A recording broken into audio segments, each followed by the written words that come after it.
अभी तक जो बातें फैल रही है और या जो इन्फॉर्मेशन है वो यही बताया जा रहा है कि 5 डेसिमल दिया जाएगा और रिफ्यूजी वाला सर्टिफिकेट दिया जाएगा, वो हमें मान्य नहीं।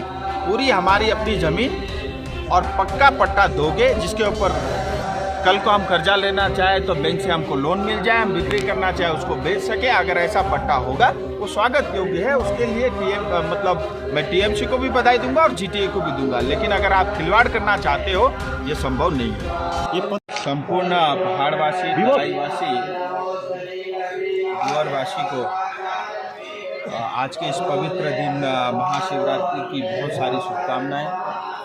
और महाकाल बाबा के इस पवित्र स्थान पे खड़े होकर मैं भगवान से कामना करता हूँ कि दार्जिलिंग तराई डूवर्स की जनता को वो सुख, समृद्धि और वो शक्ति प्रदान करे। और मैं भगवान से ये भी प्रार्थना करता हूँ कि जैसे दार्जिलिंग को हम पहाड़ों की रानी कहते हैं, वो गौरवमय क्षण जो है पुनः हमको मिले, वो सुखद अवसर हमको देखने को मिले, ऐसी मैं प्रार्थना करता हूँ। और समस्त जनता को बहुत सारी शिवरात्रि की शुभकामनाएं। और इसी तरह हम लोग हंसते मुस्कुराते हुए अपने अपने काम में लगते हुए जीवन को अच्छे से जिएं। और भगवान से हम सब यही प्रार्थना करें कि जो हमारा ये जीवन है, जो हमको मनुष्य बनने का ये जो अवसर मिला है, ये जीवन हमारे समाज के लिए, हमारे अपने जाति के लिए, अपने लोगों के काम आए। यही प्रार्थना करते हुए मैं एक बार पुनः सभी को शिवरात्रि की बहुत सारी शुभकामनाएं टकराता हूँ। देखिए, जहाँ तक पर्जा पट्टा का विषय है, ये गोरखालैंड के बाद हमारी दूसरी सबसे बड़ी मांग है। और कोई भी अगर पर्जा पट्टा के बारे में ये कहता है, आश्वासन देता है, हम उसका स्वागत करेंगे। लेकिन अगर जीटीए पर्जा पट्टा के नाम पे जनता के साथ खिलवाड़ करना चाहती है, वो हम होने नहीं देंगे।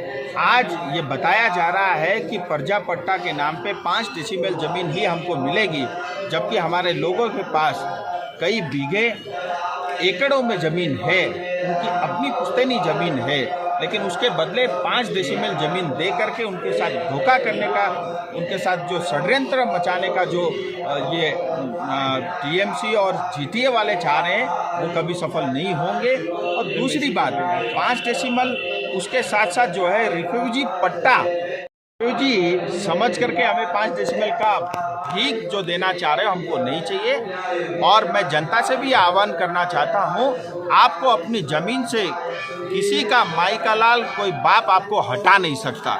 न ही जीटीए में वो दम है, न ही टीएमसी में दम है। और भारतीय जनता पार्टी, हम सब कार्यकर्ता, हम सब नेता आपके साथ खड़े हैं। अगर पर्जा पट्टा आपके अधिकार अनुसार मिलता है, वो जरूर स्वागत योग्य है। और अगर ऐसा जीटीए करती है तो मैं उसको बधाई देता हूँ। लेकिन 5 डेसिमल अगर रिफ्यूजी पट्टा देती है, मैं स्वयं उसका विरोध करूंगा और जनता भी उसका विरोध करेगी। ये षड्यंत्र हमारे साथ, ये छल जो दोबारा टीएमसी सरकार करना चाह रही है, वो हम होने नहीं देंगे। अभी तक जो बातें फैल रही है और या जो इन्फॉर्मेशन है, वो यही बताया जा रहा है कि 5 डेसिमल दिया जाएगा और रिफ्यूजी वाला सर्टिफिकेट दिया जाएगा, वो हमें मान्य नहीं। पूरी हमारी अपनी ज़मीन और पक्का पट्टा दोगे जिसके ऊपर कल को हम कर्जा लेना चाहे तो बैंक से हमको लोन मिल जाए, हम बिक्री करना चाहे उसको बेच सके। अगर ऐसा पट्टा होगा वो स्वागत योग्य है। उसके लिए मैं टीएमसी को भी बधाई दूंगा और जीटीए को भी दूंगा। लेकिन अगर आप खिलवाड़ करना चाहते हो, ये संभव नहीं है। ये पंचायत चुनाव अच्छा होना चाहिए। हमारी एक ही मांग है कि जो है 2 टायर पंचायत चुनाव क्यों, 3 टायर पंचायत चुनाव होने चाहिए, जो संविधान ने हमको अधिकार दिए हैं। और समस्त पश्चिम बंगाल में अगर 3 टायर चुनाव होता है, भाई हमने क्या किया ऐसा पाप जो हमारे ऊपर जो है आप जिला परिषद ही छीन रहे हो। मैंने मांग रखी है और केंद्र सरकार भी इसको पुश कर रही है, क्योंकि पंचायत राज्य का विषय रहता है, ये निर्णय राज्य ने लेना है। लेकिन अगर जीटीए या टीएमसी ये सोच रहे कि 2 टायर पंचायत चुनाव होगा और हम चुनाव नहीं लड़ेंगे, उस भ्रम में मत रहना, हम लड़ेंगे। और भारतीय जनता पार्टी के नेतृत्व में पंचायत बनेगी और मोदी जी के नेतृत्व में यहाँ पंचायत होगी। और उस पंचायत में सीधे केंद्र के पैसे आएंगे, डीएफटी के माध्यम से, अलग अलग योजनाओं के माध्यम से। और हम पश्चिम बंगाल को बाईपास करके डायरेक्ट विकास करने का काम जो है दार्जिलिंग और कालिम्पोंग इस पहाड़ी क्षेत्र में करेंगे। अच्छी बात है ना, उनको इतना चिंता है, रहनी भी चाहिए, लेकिन ऐसा है कौन पार्टी का किस दायित्व में है उसका नाम बताइए, उसका दायित्व बताए तो मैं उत्तर दूं। कोई भी एरे गहरा। अच्छा, एक तो क्या है, मेरा नाम लिए बगैर यहाँ कोई बिकता नहीं है, तो ये एक ट्रेंड बन गया है। अगर सोशल मीडिया में किसी को पॉपुलर होना है तो सांसद का नाम लो। अच्छा है, मेरी वजह से अगर किसी का नाम इज्जत हो रहा है, चाहे नेगेटिव चाहे पॉजिटिव, अच्छा है, उसका दुकान चल रहा है, चलने दो, उससे मुझे कोई फर्क नहीं पड़ता। मैं ऐसा व्यक्ति हूँ जो पूरी ईमानदारी से पिछले 4 साल में, और कोई एरा गहरा कोई कुछ कहता है उससे क्या फर्क पड़ता है। आप जनता से पूछो, 100 में से 90 से ज़्यादा जनता कहेगी कि हाँ ये सांसद सही है। और मैं छाती ठोक के ये बात कह सकता हूँ क्योंकि उतनी ईमानदारी से मैंने भी काम किया है और ये जनता को ही पता है। मुझे उसके लिए कोई रिपोर्ट ला करके प्रेस करके किसी को जवाब देने की आवश्यकता नहीं है।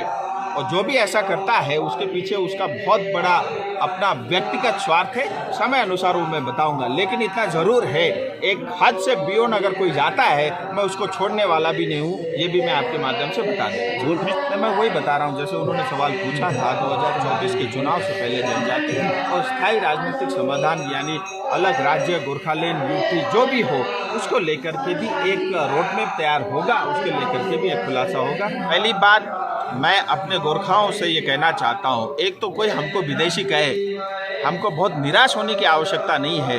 ये भारत के संविधान, ये भारत माँ ने हमको वो सर्टिफिकेट दिया है और किसी एरे गहरे से हमको सर्टिफिकेट एक तो लेने की ज़रूरत नहीं है। और कोई कुछ कहता भी है तो उसको ज़्यादा सीरियसली लेने की आवश्यकता नहीं है, ज़्यादा रोने की ज़रूरत नहीं है, मेरा ये सीधा सीधा कहना है। दूसरी बात, इस बार जो टिप्पणी हुई है बहुत मतलब सुप्रीम कोर्ट की तरफ से हुई है और सिक्किम ने भी उसका विरोध किया है, केंद्र सरकार ने भी उसके ऊपर में जो है रिव्यू पिटीशन फाइल किया और मैंने भी उसका विरोध जताया। मुझे लगता है इस तरह की टिप्पणी सुप्रीम कोर्ट की तरफ से नहीं होनी चाहिए।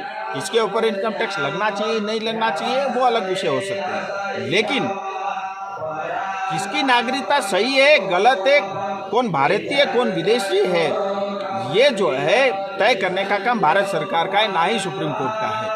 और इस तरह की आपत्तिजनक टिप्पणी स्वाभाविक रूप से जो है समाज को कमज़ोर करती है और जब जब ऐसा होगा मुझे लगता है जैसे इस बार हुआ है सभी नेतृत्व को इसका विरोध करना चाहिए और मुझे लगता है वो किया भी।